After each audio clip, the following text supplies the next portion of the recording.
আমার রসুনের রংটা বাদামি কালার হয়ে গেছে। এবার আমি দিয়ে দেবো এটা ডালের মধ্যে।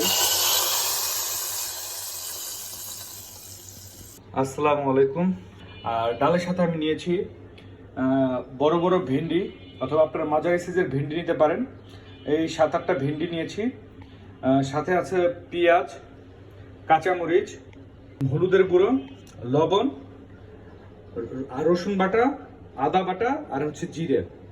এই হচ্ছে আজকে আমার এই ডাল রান্নার রেসিপি। আমি নিয়ে নিচ্ছি ডাল, ভালো করে ধুয়ে নিয়ে নিচ্ছি 1 কাপ পরিমাণে। আমি দিয়ে দিচ্ছি এটার মধ্যে পেঁয়াজ আর হচ্ছে কাঁচামরিচ। দিয়ে দিব হচ্ছে জিরা, আদা, রসুন।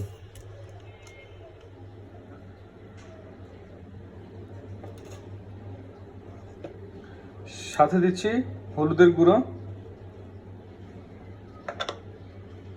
এবং পরিমাণ মতো লবণ। এবার দিয়ে দিব হচ্ছে তেল।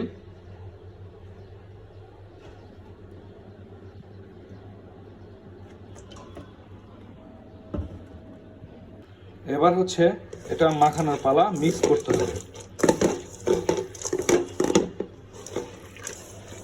মিক্স করা হয়ে গেলে এটার মধ্যে দিয়ে দিব হচ্ছে সেই ভেন্ডিগুলো। এবার ভেন্ডিগুলোকেও সুন্দর করে মিক্স করে নিব। দিয়ে দিব হচ্ছে 1 কাপ পরিমাণে পানি।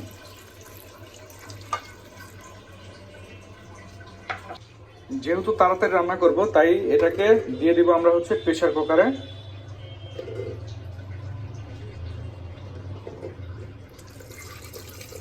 আপনারা চাইলে প্রেসার কুকারের মধ্যেই সব মিক্স করতে পারবেন। আমি আপনাদের দেখানোর সুবাদে আমি এই ছোট কড়াইটার মধ্যে মিক্স করে নিয়েছি।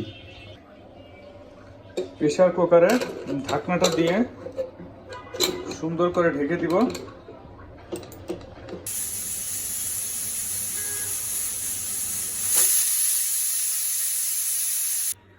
3 সিটির পরে আপনারা দেখেন একবারে ডাল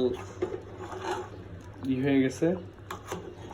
আপনারা এখন চাইলে একটু লবণটা চেক করে নিতে পারেন বাগারের জন্য।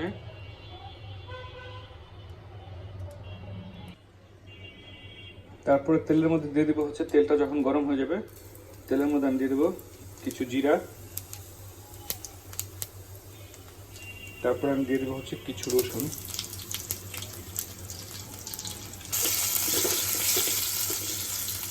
খুব ভালো করে ভেজে নিব যতক্ষণ না রসুনের রংটা বাদামি কালার না হয়ে ওঠে। আমার রসুনের রংটা বাদামি কালার হয়ে গেছে। এবার আমি দিয়ে দেবো এটা ডালের মধ্যে। এই হয়ে গেল আমার ডাল রেসিপি, খুব সহজ।